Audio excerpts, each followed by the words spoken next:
Welcome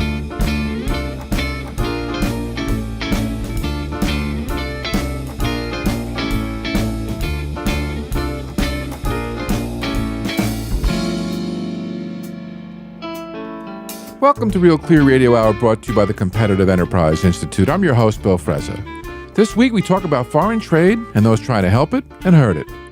In the second half of our show, we'll speak with fintech entrepreneur Chris Hale, founder and CEO of Countable, a trade finance company focusing on developing and emerging economies. Up first, we're pleased to welcome Dan Griswold, Senior Research Fellow at the Mercatus Center and co-director of the Program of the American Economy and Globalization. Dan, welcome to the show. Glad to be with you, Bill. Dan, I asked you on because America seems to be gearing up to repeat many of the mistakes we made that either caused the Great Depression or made it much worse, depending on your point of view. This is particularly true when it comes to public attitudes about trade and globalization. Does this worry you? Yes, it does. I wish more people understood and supported the benefits of American engagement in the global economy. Look, the public's always been ambivalent about free trade. Some of the downsides of it, a textile factory closing, that's very visible. It gets on the evening news. But the benefits from trade, while they are far larger than the downsides of trade, they tend to be diffused and somewhat invisible. You save $20 when you go shopping because of lower prices. Jobs created in an export industry that don't necessarily make it on the daily news. I mean, basically, trade is about doing less of what we're less competitive at, making T-shirts and shoes and things like that, and doing more of what we're more competitive at, jet engines and sophisticated medical equipment and things like that. And those tend to be better jobs than in the industries that are shrinking because of trade. Dan, Adam Smith put a stake in the heart of mercantilism 240 years ago. Why does it keep coming back to life these days, just up in arguments about the so-called trade balance?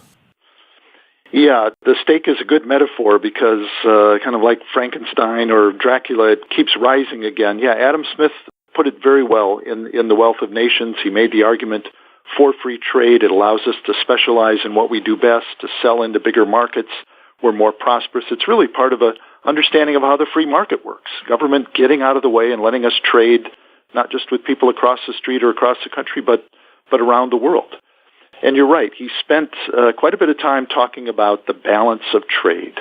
This mercantilist, that was the term of the time, mercantilist obsession with exporting as much as you can and importing as little as you can.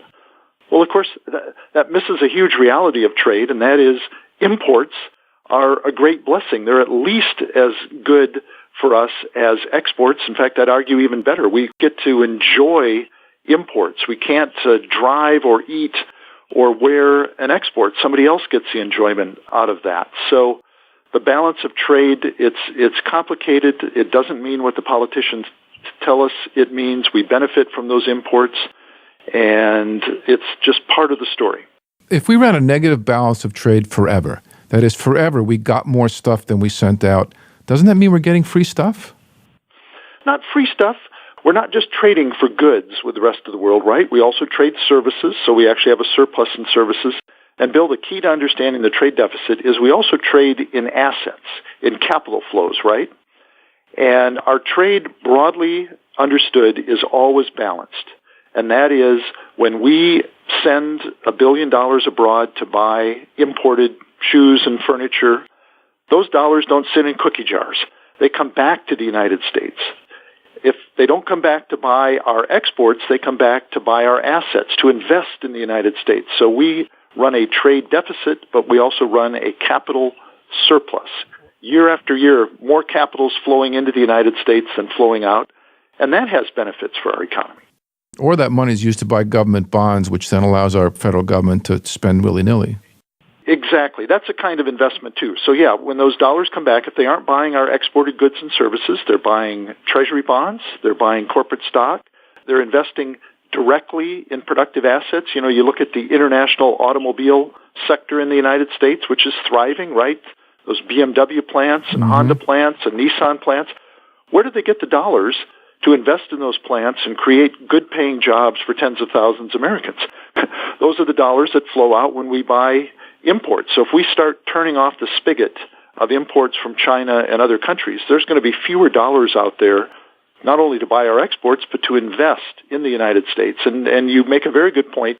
You and I might have some critique of how the government spends its money, but if they can borrow that money from abroad, that leaves more of our domestic savings to go into industry to make us more productive today and in the future. Is American manufacturing declining? No. Although it depends on how you measure it. If you're obsessed with the number of jobs in manufacturing, it's been on like a 40-year slide. Actually, manufacturing employment peaked in 1979. So what was that? 37 years ago.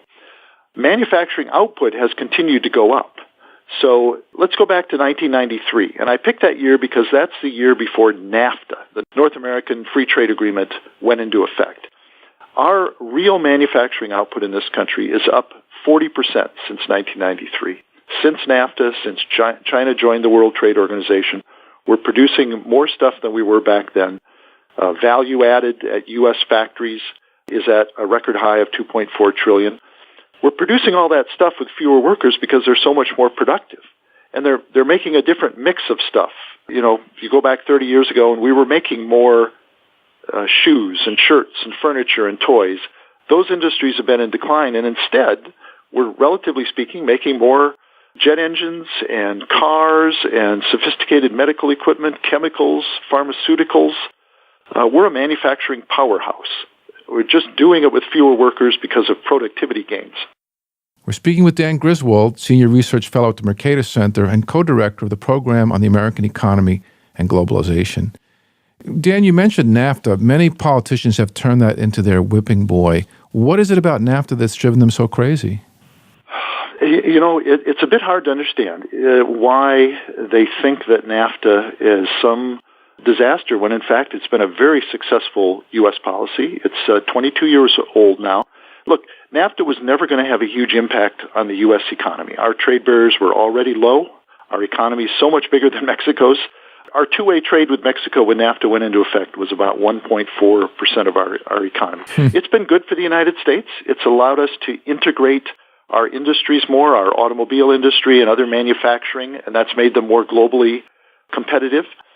I think the biggest success of NAFTA is that it has helped Mexico become a stable, multi-party democracy with a rising middle class, just a better neighbor to the United States. And I think that's a huge achievement to it. And now we're actually seeing some declines in Mexican migration to the United States, and I think that's in part both demographic issues in Mexico, but also more opportunities in Mexico. At the same time, it's been good for the United States. Canada and Mexico are our number one and number two export markets.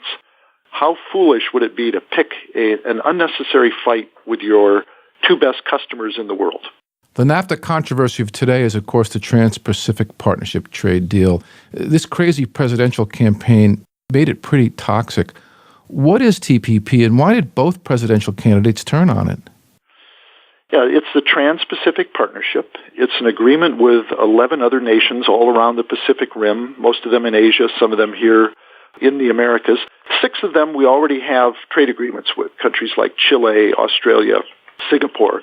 But there's 5 new free trade partners for the United States.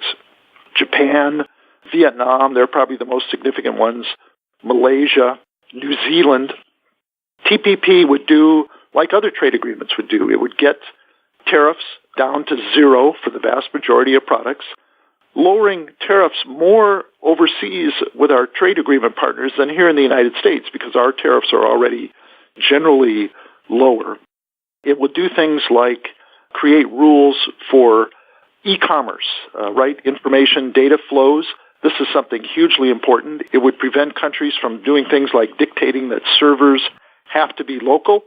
If small and medium-sized companies want to put stuff in the cloud, our trading partners can't say, well, your server's got to be in our country. That's very important. Free flow of information, hugely important in the 21st century. So this truly is a 21st century agreement that I think deserves support. It'll be interesting to see how it fares in the months ahead. It will. As you mentioned, it became very politicized during the campaign, I think unnecessarily so. I think there's bipartisan support for it in the public, in Congress. Look, It gives us a level playing field that our politicians say they want. It eliminates 18,000 tariffs abroad on U.S. products. It'll be particularly important for agricultural, U.S. service providers, manufacturing products. It's a solid agreement that deserves congressional support.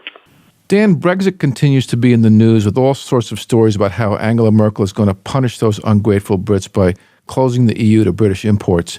Are they headed for a trade war? I wouldn't say it's a trade war. I understand the frustrations of Brexit, and I was actually, my wife is from England. We were over there touring just before the vote, and you could feel the frustration people had towards Brussels. I do think the Brits may have bit off more than they expected. I think they're going to miss having duty-free access to the common market. I mean, there's 500 million rich consumers right on their doorstep. Half their exports go to the European Union. And, there was an immigration component to it as well, and that might have even been the driver of Brexit. I think they're going to miss that, too. It didn't have anything to do with refugees from the Middle East. Great Britain's not part of the treaty that brought those refugees in. It really had to do with 800,000 Poles who had migrated to Britain. I think they were doing important work there. The biggest source countries for immigrants to Britain have been countries like Germany and Ireland. I think they're going to miss those immigrants too. And also there are over 1 million Brits working in the European Union, and their status is going to be in doubt. So I think it's going to be kind of a rough ride the next couple of years for Britain, and then a leap into the dark in terms of their future outside the European Union. If things get ugly with the EU, can the Brits create an English-speaking people's trade zone? The U.S., U.K., Canada, Australia, New Zealand, maybe even India? Yeah, I think that is probably in the future, something like that. Yeah, they talk about a soft Brexit or a hard Brexit, and a hard Brexit would be just what you described. So hard feelings, the sayonara, and no privileged access to the European market. I think there the alternative for Britain has to be to, one, keep their own economy open. Britain has a lot of advantages in the global economy. I think a free trade agreement with the United States should be in the cards. President Obama said they'd be in the back of the line. I think you could argue they should be at the head of the line because they're an important trade and investment partner of the United States. Sure, agreements with Canada, New Zealand, Australia, I think those would be in the interest of Britain. But the important thing is to fend off the protectionist forces within Britain. They have some of theirs wanting to protect domestic industries, keep their economy open, which has been such a blessing to the British people over the decades and centuries. Well, they invented free trade. They did. They turned unilaterally to free trade in the 1840s. The Economist magazine was actually born at that time to promote that cause, and it served them very well. It helped to make Britain the leading globalized country 150 years ago, and has given them outsized influence around the world to this day. They'd be foolish to turn their backs on that heritage. So why can't they go back to their history, and instead of negotiating with bureaucrats, why can't they or any country just unilaterally slash import duties, slash taxes, slash regulations, let their citizens trade with anything they want to, and then go their own way? That is the best trade policy of all. Get rid of trade barriers because, first and foremost, they hurt yourself, right? They raise prices for consumers and create less opportunity. And that has been the way a lot of trade liberalization has happened in Hong Kong and elsewhere, very much to their benefit. Bill, there's certain reasons why that's hard to do here in the United States. I think Congress has not proven itself very good at formulating trade policy. The last time that Congress took on trade policy itself and just decided we're going to pass a trade bill and determine what tariffs are was the Smoot-Hawley tariff bill of 1930, which, as you know, drastically raised tariffs. And far from creating jobs as we were entering the Great Depression, it deepened and prolonged the Great Depression, invited retaliation from other countries.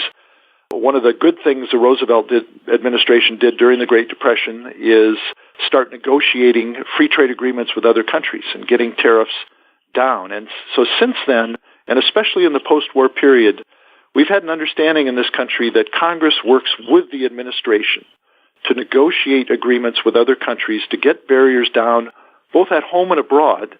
The advantage of doing it by an agreement It happens not only to our imports, but to our exports. So you get a kind of a double blessing, but also you get it in writing, and you keep those barriers down. And then when you get into some economic distress, it's a little harder for politicians to backslide. You know, when we had our Great Recession in 2008, 2009, we were able to avoid the kind of self-damaging trade wars we had in the 1930s. And I think a big reason was we have the World Trade Organization. We have a web of bilateral and regional agreements that help to keep barriers down and help us prevent from making that tragic mistake again. We're speaking with Dan Griswold, Senior Research Fellow at the Mercatus Center and co-director of the Program on the American Economy and Globalization. Dan, one of the scariest aspects of globalization has been the machinations of monetary authorities intent on supporting too big to fail banks. You know, they've got their bad loans, they've got the derivatives gambling casinos. Is this getting ready to blow up in our faces? You know, I don't have particular expertise on that. I know my Mercatus colleagues have different explanations of why we had the Great Recession, and of course monetary policy is part of that, central banks. Where that does intersect with trade policy, of course, is in exchange rates and this charge of currency manipulation. Right. And of course, when everybody uses that term, they're pointing at China. An interesting thing with China and currency rates, that charge of currency manipulation had some currency and validity 10 or 11 years ago. It doesn't really now. Over the last decade, the Chinese currency has appreciated significantly, both in nominal terms and in real terms, more so in real terms, to the point where today the International Monetary Fund, the IMF, and other observers say that Chinese currency is probably pretty fairly valued. And if anything, the Chinese are intervening now to keep their currency propped up as their economy slows, investment inflows slow, their economy, the pressure's been for their currency to depreciate, and the Chinese authorities are actually selling off their currency reserves to support their currency. Japan was once the global economic powerhouse. I remember back when there were American fears of the Japanese taking over everything. What happened? Yeah, that's an interesting lesson. Bill, I remember those times very well, too. About 25 years ago, Japan was this steamroller that was basically going to take us over and pick off our strategic industries and Japan Inc. What happened? Well, Japan ran into some realities. A lot of their central economic planning proved not to work that well. And of course, they've got some demographic issues. Their labor force is actually shrinking.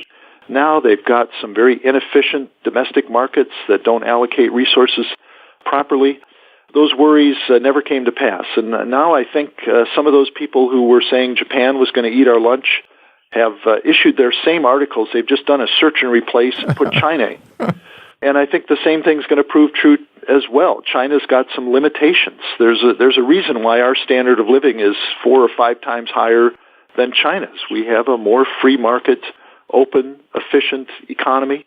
Our demographics look better. You know, the odd thing about China is that it's getting old before it gets rich.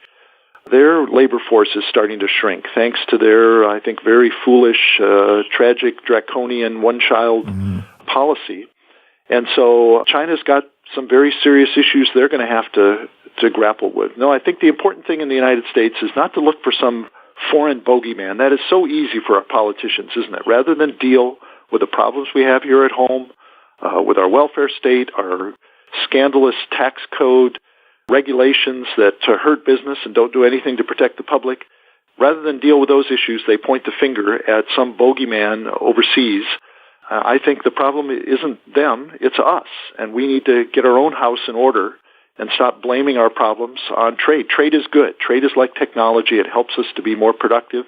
Also brings us closer to people around the world. Trade has been a contributor to global peace, especially among the Western powers in the post-war period. So our trade with China, our trade with Japan, our trade with Mexico, our trade with Europe, and the rest of the world has been a force for good for Americans. You know, Dan, speaking of the foreign boogeyman, populism, protectionism, and nationalism are on the rise just about everywhere, and we have seen this movie before. Do you see anything on the horizon that could keep the world from repeating the mistakes of the 1930s? Oh, I hope it doesn't come to that. And, we started our talk by talking about public opinion. I think some of it is just a transitory phase where certain politicians during the past election cycle whipped up certain elements of their base, right, on the right and the left. I'm not sure that reflects broad public opinion. We've been polling people about trade and immigration and other issues like that, and actually their support, while qualified and somewhat ambivalent, has been generally positive. People understand the benefits of trade. They want government to deal with some of the downsides, but they want trade and globalization to go forward. So I think what we need is leadership.